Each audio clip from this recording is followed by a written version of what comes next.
अस्सलाम वालेकुम नाजरीन, मैं सोशल पॉइंट सिंध टीवी की जानिब से जवार हुसैन।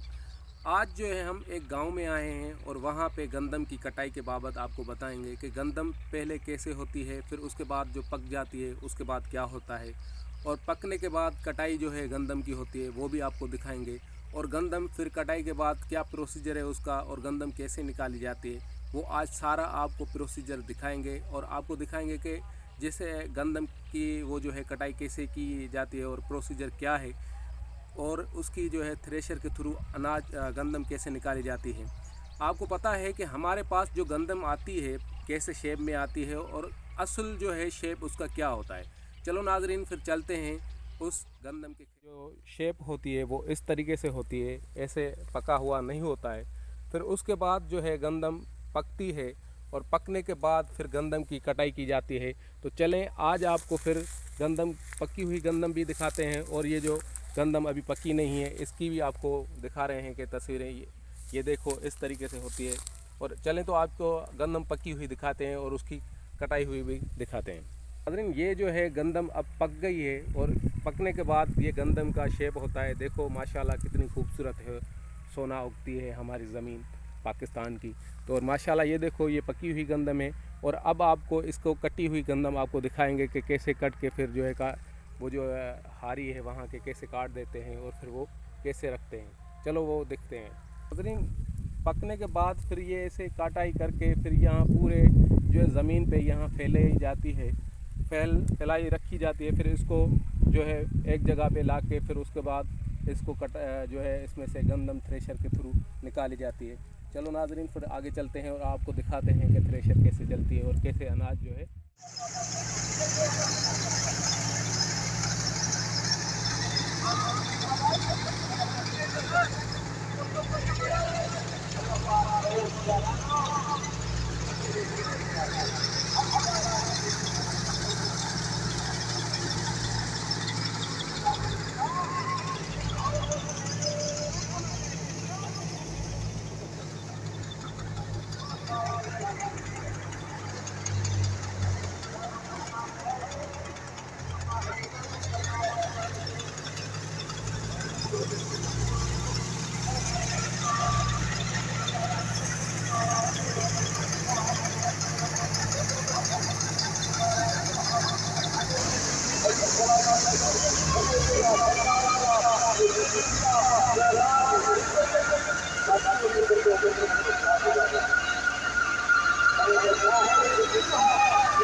बोरी लगा बोरी लगा।